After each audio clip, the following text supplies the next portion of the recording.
시편 48편 말씀을 함께 나눌게요. 8절 말씀을 읽습니다. 우리가 들은 바 그대로 우리는 만군의 주께서 계신 성, 우리 하나님의 성에서 그것을 보았다. 하나님께서 이 성을 영원히 견고하게 하신다. 셀라. 하나님의 임재가 있는 곳이 시온입니다. 라는 제목으로 말씀을 나누도록 할게요. 시편 48편은 46, 47, 48편 이 쭉 이어진 찬양시라고 말씀을 드렸죠. 표제어는 고라 자손의 시, 곧 노래 이렇게 되어 있습니다. 이 시편은 보통 유명한데 시온의 노래라고 불리워지는 시편이죠. 시온의 노래는 하나님의 성소가 있는 예루살렘, 시온성을 노래하는 시편으로 우리가 잘 알고 있죠.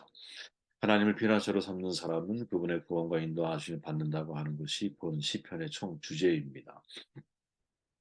수많은 대적들의 침범에서 시온을 구한 그 구원을 축하한 찬송시로서 승리하는 교회를 예표하고 있죠. 한편 거룩한 산 시온으로 알려진 예루살렘은 참으로 아름답고 평화로운 도성으로 알려지지만 이 성은 사실은 유대인의 하나님만이 아니라 이방인의 하나님도 되시기 때문에 모든 사람들은 하나님의 성에서 하나님의 보호와 사랑을 받을 수 있다라는 것을 교훈하는 시로 우리가 확장해서 해석할 필요가 있다라는 거죠. 잘 아시지만 여러분 유대인들에게 있어 시온은 매우 중요한 상징성을 가지잖아요. 48년 뒤에 나라가 다시 이제 만들어졌을 때 그때 그 배경에 있는 정신을 우리가 보통 시오니즘이다 이렇게 보통 표현을 하죠. 오늘날도 우리에게 그 상징성 마찬가지로 적용될 수 있다라고 저는 생각하기 때문에 그러한 관점에서 시를 우리가 좀 이해할 필요가 있다 생각을 합니다. 우리가 잘 아는 바 주께 힘을 얻고 그 마음에 시온에 데려가 있는 자는 복이 있나이다. 84편 5절의 말씀이죠. 이건 역시 시온의 노래이죠. 이때 이 시온이라고 하는 말은 요새라고 하는 뜻을 가지고 있거든요. 요새는 말 그대로 세상에 살지만 대적들로부터 나를 보호하고 지키고 또 나를 살피시는 그런 공간으로 우리가 이해할 수 있는 거죠. 지명으로는 예루살렘 성이 세워진 해박 790m의 산이죠. 이스라엘 백성이 가나안에 들어와 정복하지 못하고 있다가 다윗 시대에 기억하실 거예요. 여부수 족속으로부터 정복해서 그곳을 수도로 삼고 성곽을 세워 다윗성이라고 부르게 되죠. 그리고 솔로몬이 그곳에 성전을 지음으로써 명실경히 시온은 이스라엘의 수도 하나님의 임재가 머물러 있는 장소가 되는 거예요. 그래서 시온은 거룩한 산, 또 여호와의 산, 미가 4장 2절에 보면 또 예루살렘 을 가리키는 말로 사용이 되어지죠. 그리고 신약 성경에서는 마지막 날 세워질 새 예루살렘, 즉 천국을 가리키는 말로도 사용이 됩니다. 이렇듯 이스라엘 사회에서 시온은 매우 특별한 의미를 지니고 있죠. 시온이라는 지명은 날이 갈수록 지리적인 의미를 상실하고 예루살렘을 가리키는 데 사용이 돼요. 심지어 이스라엘 전체에까지 그 의미가 확장되기도 하죠. 시온은 하나님의 처소이고 에덴 못지않은 복의 근원이고 피난처이고 종말의 성도들이 어린 양 예수와 함께 설 곳이 계시록 14장에 보면 그런 말이 나오죠. 어린 양과 함께 설 곳으로 묘사되기도 하죠. 그러니까 단지 장소로서의 의미로서의 시온이 아니라 이 시온이 의인화되기 시작하면서 그리고 이제 최근에 이제 들어서는 유대인들에게는 시오니즘이라고 하는 하나의 무브먼트를 낳기도 했죠. 이 시오니즘은 흩어져 있던 유대인들이 팔레스타인, 예, 타인의 이제 이스라엘 국가를 다시 세우려고 하는 목표를 이루려던 정치 운동을 가리켜서 시오니즘이다. 이렇게 이야기를 하죠. 그래서 1948년에 이스라엘이 다시 만들어졌고 세계 각국에 흩어져 있던 디아스포라 유대인들이 이제 하나둘씩 돌아오기 시작하면서 오늘날 저런 국가를 이제 만들어내게 되죠. 이만큼 시오니즘이라고 하는 것은 현재까지도 요지부동으로 중요하게 작동하고 있는 사실은 이스라엘의 하나의 중요한 운동인데 과연 오늘날 우리들은 이 시온을 어떻게 이해해야 할까? 나랑 무관한 이스라엘 사람들에게 해당되는 이야기로 간주하고 넘어가야 되는 것이 맞는가? 아니면 이 시온 오늘날 모든 그리스도인에게도 매우 중요한 의미로 해석되고 재해석되고 적용이 되어져야 할까? 저는 후자가 중요하다라고 보는 거죠. 후자가 옳은 선택이라고 저는 생각을 하는 겁니다.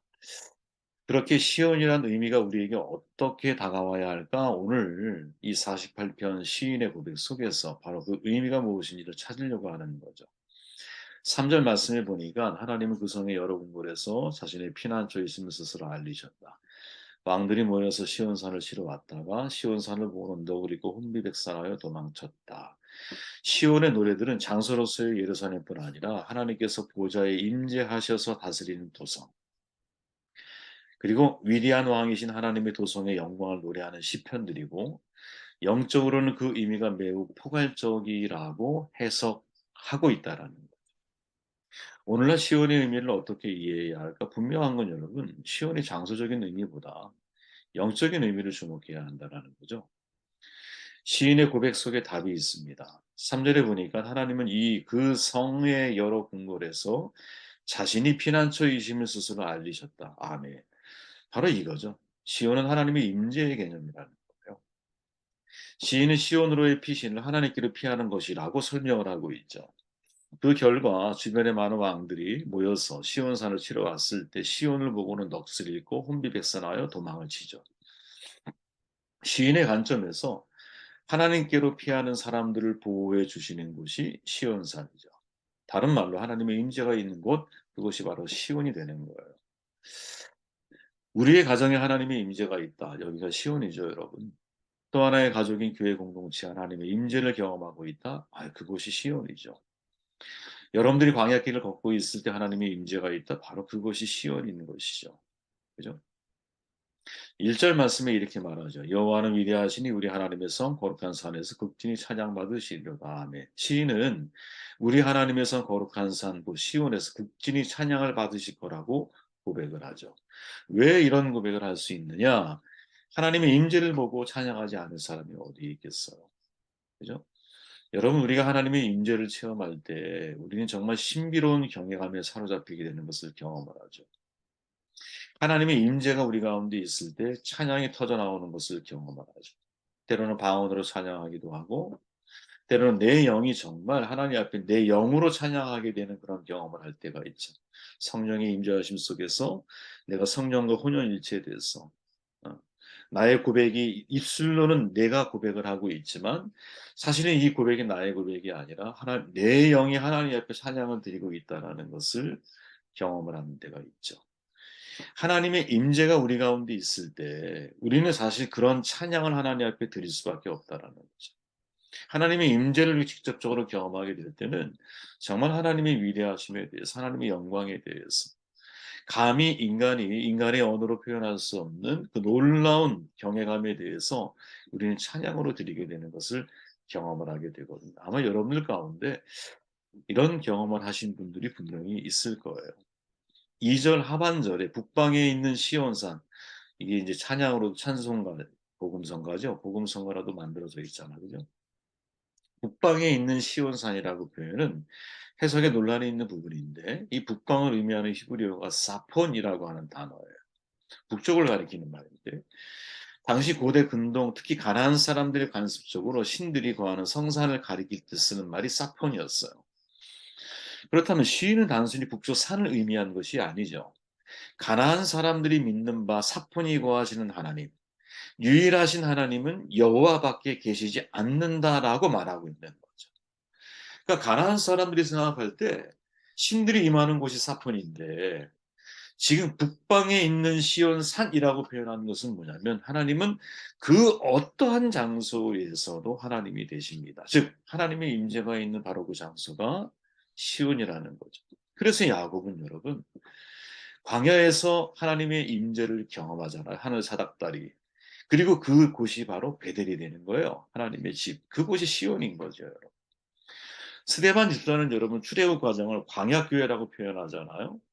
비록 광야를 지나고 있지만 그곳에 하나님이 동행하심이 함께하고 있고 하나님의 임재가 있고 하나님의 역사가 있는 곳이기 때문에 그곳이 바로 시온인 것이죠. 여러분 우리가 이런 하나님의 임재가 있는 시온을 경험하는 삶을 살아내야 하지 않을까 생각을 해봅니다. 8절 말씀. 우리가 들은 바 그대로 우리는 만군의 주께서 계신 성, 우리 하나님의 성에서 그것을 보았다. 하나님께서 이 성을 영원히 견고하게 하신다. 시인은 우리가 들은 대로 만군의 여호와의 성, 우리 하나님의 성에서 보았나니 하나님의 일을 영원히 견고하게 하시리라라고 외치고 있죠. 참 중요한 표현이라고 저는 생각을 하는데 쉽게 말하면 하나님의 말씀이 임재하는 곳이 그것이 바로 시온이라는 거죠. 네. 그리고 그것을 보았다라고 말을 하죠. 다시 말하면 말씀을 듣고 그 말씀을 보는 삶을 살아가는 곳이 바로 시온인 것이죠. 들은 대로 선조들로부터 하나님의 승리에 관한 이야기를 들었다라고 고백하는 거거든요. 그런데 시인은 한 걸음 더 나아가서 내가 들은 것을 어떻게 이제 친히 보았다라는 거죠. 만군의 여호와성 우리 하나님의 성에서 보았나니. 무슨 말이냐? 들었고 들은 것을 본다라는. 이건 여러분 믿음과 관련된 중요한 성경적인 묘사법이거든요. 믿음은 듣는 것과 깊이 연관돼 있잖아. 바울이 말하잖아요. 그러므로 믿음은 들으면서 나오며 들으면 그리스도의 말씀으로 말미암는다. 시편 44편에서 비슷한 말씀이 있죠. 하나님이여 주께서 우리 조상들의 날 곧 옛날에 행하신 일들을 그들이 우리에게 일러주매 들었다라는 거죠. 우리가 귀로 들었나이다. 욥도 말하죠. 극심한 고난을 통과한 뒤에 이렇게 말해요. 내가 죽게 대하여 귀로 듣기만 하여 싸우나 이제는 눈으로 주를 배움나이다. 여러분 이게 중요한 표현인 거예요. 믿음은 들으면서 나아요.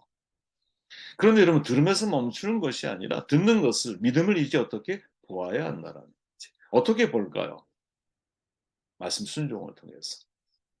주님이 말씀하시죠. 마태복음 7장에 보니까 그러므로 누구든지 나의 이 말을 듣고 행하는 자는 그 집을 반석 위에 지은 지혜로운 사람 같으리니 비가 내리고 창수가 나고 바람이 불어 그 집에 부딪히되 무너지지 아니하나니 이는 주철을 반석 위에 놓은 까닭이요 나의 이 말을 듣고 행하지 아니하는 자는 그 집을 모래 위에 지은 어리석은 사람 같으리니 비가 내리고 창수가 나고 바람이 불어 그 집에 부딪힘에 무너져 그 무너짐이 심하니라. 교회가 세상에서 여러분 교회로서 우리가 세상에서 든든히 서기 위해서는 말씀을 들어야 되죠. 근데 거기에 멈추면 안 되는 거지. 듣고 행하는 자가 되어야 한다. 왜? 순종을 통해 말씀이 진리임을 보아오는 것이기 때문에 그래요. 말씀을 듣고 내가 본다라고 하는 것은 순종을 통해서 말씀이 하나님의 진리라는 사실을 눈으로 확인해야 한다는 거죠. 그러니까 요한복음 14장에서 예수께서 대답하여 이르시되 사람이 나를 사랑하며 내 말을 지키리니 내 아버지께서 그를 사랑하실 것이고 우리가 그에 이어서 거처를 그와 함께 하리라. 하나님의 말씀이 있어야 교회를 세울 수 있다. 즉 말씀 실천의 자리가 바로 시온의 자리라는 거죠. 하나님의 임재가 있는 바로 그 자리가 시온이고 오늘날로 우리가 해석을 해보면 하나님의 임재가 있는 이걸 달리 표현해 보면 하나님의 말씀이 들리고 그 말씀을 보는 자리가 바로 시온의 자리인 거죠. 시인의 표현에 의하면 그죠? 우리가 들은 대로 보았나이다 이 말이잖아요. 우리가 말씀을 듣고 그 말씀을 눈으로 확인하는 자리 순종을 통해서 바로 그 자리가 진짜 시온 성이 머물러 있는 자리고 그 자리가 우리가 머물러야 할 자리라는 거죠. 오늘날 여러분 사실 교회에서 가르쳐야 할 가장 중요한 게 뭘까? 교회를 누리려고 하는 것이 아니거든요. 교회를 누리는 것, 그냥 살이 지내는 거죠. 늘 표현해 보지만. 오늘날 정말 교회가 관심을 가져야 할 것은 뭐냐? 성도들이 하나님의 말씀을 행하게 하는 데에 관심을 기울여야 하는 것이죠. 저도 항상 이제 아침에 하루를 시작할 때 그런 고민을 하게 돼요. 어느 누구나 여러분, 인간의 내면에는 상향성, 성장에 대한 꿈, 뭐 이런 모든 것들을 다 가지고 있어요. 없는 사람이 어디 있을까요? 그런데 그런 생각이 들 때마다 본질로 회귀를 자꾸 해야 되는 거죠. 진짜 본질이 뭐냐? 정말로 우리가 해야 할 일이 뭐냐? 그럼 교회가 교회 안에서 성도들과 함께 신앙생활을 할 때 가장 관심을 기울여야 할 게 뭐냐? 저분이 하나님의 말씀대로 행하며 살아가고 있는가? 여기에 사실은 초점을 맞춰줘야 한다는 거지. 그죠? 그 외에 나머지 것들은 다 어떻게 보면 비본질적인 것일 수 있어요.